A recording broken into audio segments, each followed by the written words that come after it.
how God gave him his name.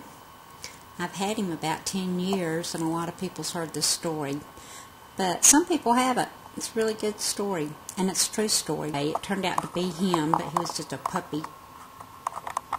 And I didn't want a dog, because I tend to fall in love with dogs, and when they die, it about kills me. So I didn't want a dog.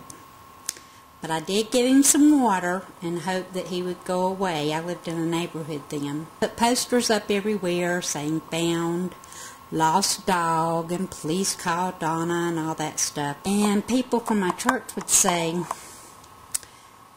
maybe God wants you to have a dog. And I'd say, I don't want no dog. God don't want me to have no dog.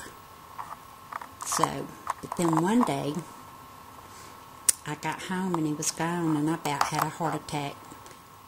I couldn't find him anywhere, and I was just devastated. And I said, Lord, if you'll send me my dog back, I'll keep him. So the next morning he showed up at the doorstep, and I decided to keep him.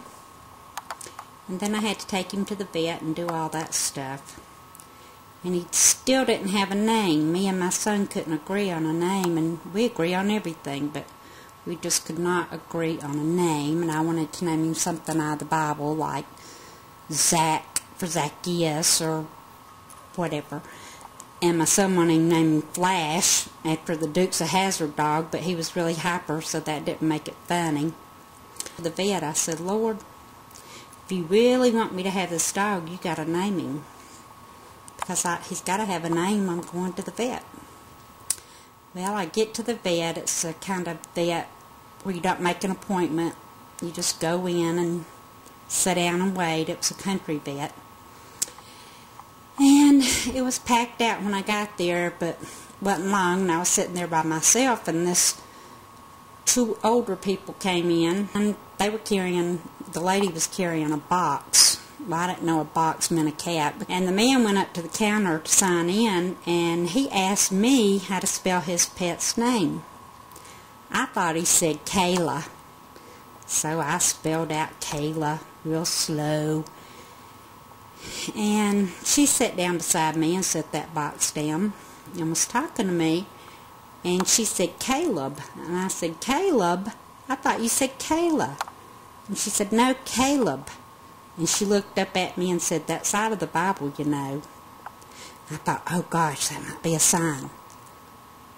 I was driving back home from the vet. I said, God, if you really want his name to be Caleb, you got to give me another sign. So I know you really want him to be named Caleb. So when I got home, I dragged out my family Bible, and I looked in the back to look up Caleb, see what it said. Well, you know what it said? It said Caleb, a dog. It turns out that Caleb is a Hebrew word for dog. It's like, okay, God, I believe you. So that's how he got his name. His name is Caleb. And as far as I'm concerned, he was named by God. And it just goes to show all of us that God cares about the smallest thing in your life. And he hears you. And in Matthew 10:29, it says, are not 2 sparrows sold for a penny? Yet not one of them will fall to the ground apart from the will of your Father. And even the very hairs of your head are all numbered. So don't be afraid. You are worth more than many sparrows. That's just how much God loves us.